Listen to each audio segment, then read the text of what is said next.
Hello everyone, I'm Terrence from MessageForce and I'm doing another video today on link exchanges. It's a very popular topic.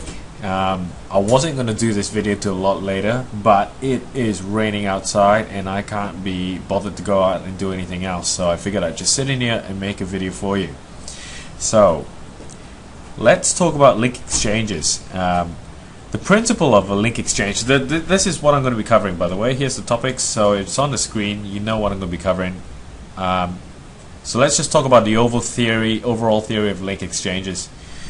Simple. I've got a website, you've got a website, I would like you to link to me, please, and whoops, well that didn't quite work, and in exchange I shall link back to you. Simple as that. You put a link to my site, I link back to you.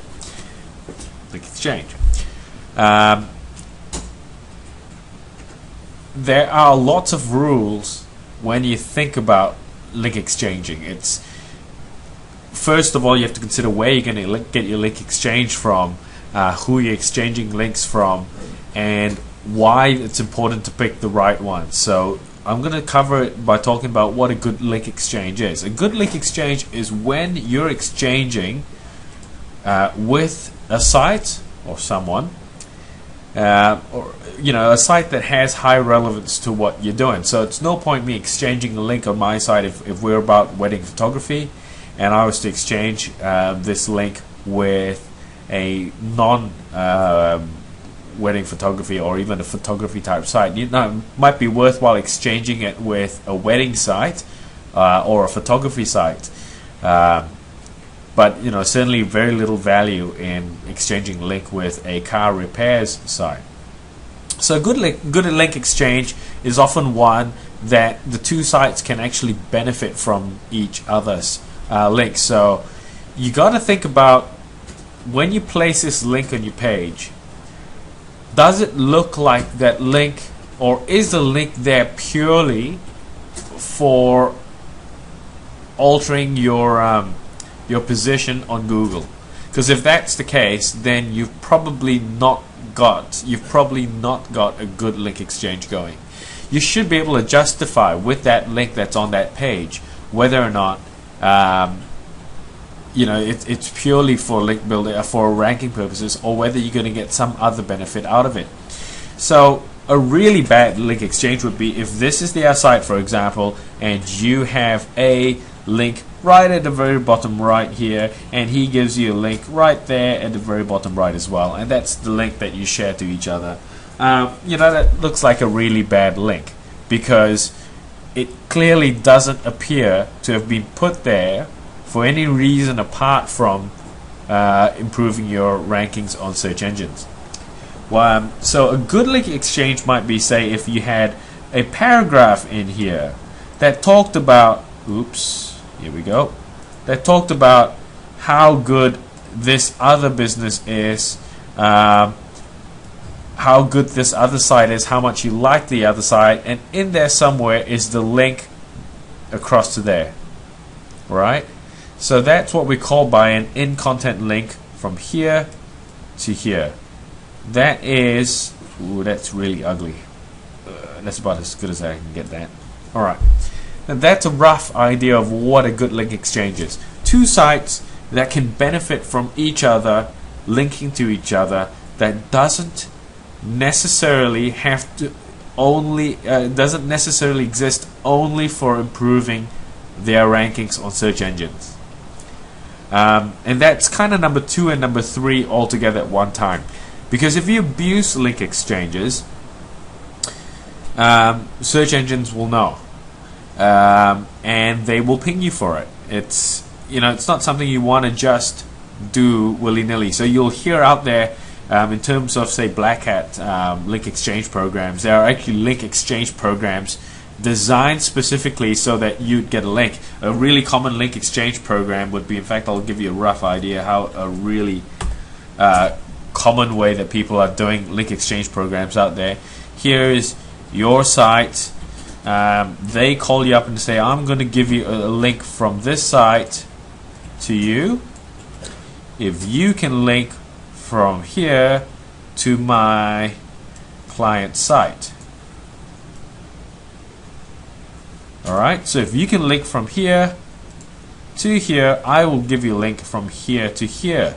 And then what they'll do is they'll have another site over here that'll link to that as well, which will link back to here. So that it looks like it's really good value that you put this link across, and then you get all these links from these sites back to you. These are what they call by second tier and third tier type links. It's not important where the links come from, but the problem with these link exchange programs is you're about wedding photography, and this will have nothing to do with weddings or photography, nor will that site. Well, that site will not have anything to do with weddings or photography. So what actually ends up happening is that you really get no value from these links, and it's all looking really spammy, and none of it's looking very good for search engines in terms of being white hat. So you're taking a risk in engaging link exchange programs. So don't abuse link exchanges. In fact, the way I would look at it is say, pick up some link exchange partners, right? Find the ones that you like, that you trust, that you would happily recommend on your site. Work with them, get them to work with you.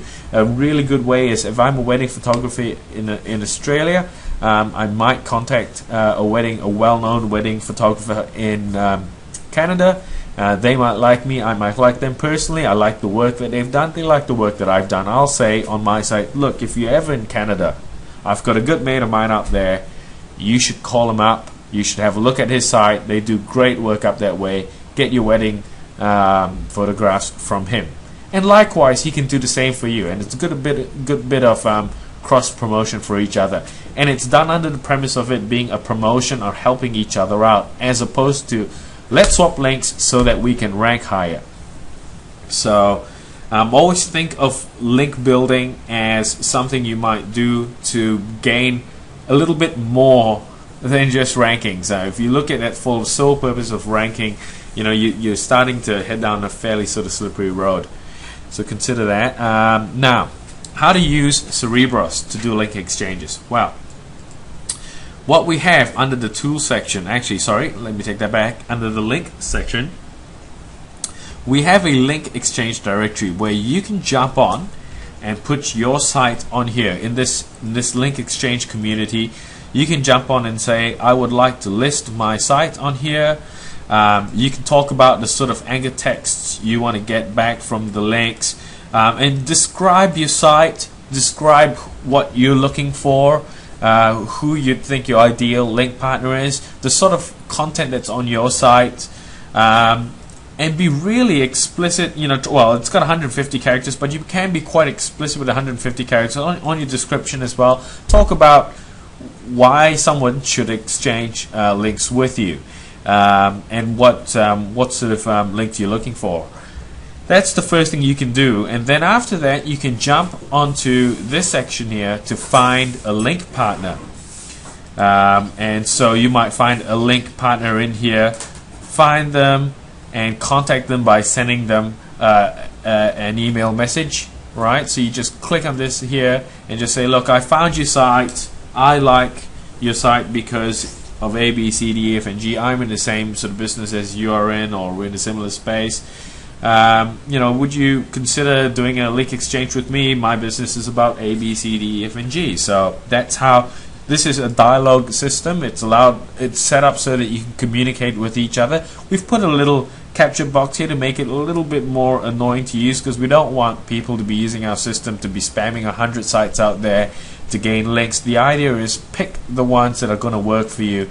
There are, if I go back to links, if I go back in here, you can actually search by keywords. So the keywords will search the descriptions and the titles and the sites to find a match based on your keywords. So if you're looking for, say, somebody in wedding photography, you can search wedding photography. Right, have a search in there. It'll look around for sites that are related to wedding photography that you might start a dialogue up with. And of course, if you find a few and they've been really good, rate them. Give it a good rating. Put some comments in there. Say, look, I've tried dealing with this guy. He's impossible. He'll never give you the link you're looking for. He just wants to get links from you, and he'll never actually share decent links. or this guy is awesome. He's really here. He's really here to exchange links. He's got 5 spots on his homepage. He will exchange with any genuine wedding photographer out there. So if you're a genuine wedding photographer, consider talking to this guy. Share that information with each other. The whole point is to have a community where you can find each other and work with each other to optimize each other's sites as well. I think that's hold on, that wasn't it. There was one other thing. I wasn't sure if I was going to get enough time to cover it. I've got 4 minutes. I think that should be enough. You can actually monitor your link exchanges. So let's say I found someone to share or exchange links with, and I want to make sure that he's not ripping me off. So I put a link on my site, and then after 3 days he takes this link off unbeknownst to myself. So in the tools section, we've got the links monitor here, where you can track that URL, right? And you can say, I'm expecting a link from this site. So I don't know, let's say you've got one from Canadian photographer.ca, right? I'm expecting to get a link from this site that's going to come across to my site on the wedding photography page. I'm expecting it to have the words Melbourne wedding photographer, and this one's from John, my mate out in Canada who runs CanadianPhotographer.ca, and then I can click the add link to monitor. For example, you can see I've added one here before from photo.net. I'm expecting a link from photo.net to markgray.com.au without any texts, and that link is currently missing. So the whole point is that it'll check it regularly to make sure the link's on there, and if it's not there, it'll send you notifications. On the very top right tab, you can see up here there's a little notification tab. It'll let you know if the link's missing, so that you can go back to John and say, hey mate, what's going on? I thought I was supposed to be getting a link from you. Right, so that's 12.5 minutes. I've talked briefly about link exchanges. Again, if you've got any questions about link exchanges or anything at all you'd like to ask, please feel free to contact me on mastermind@messageforce.com. See you later.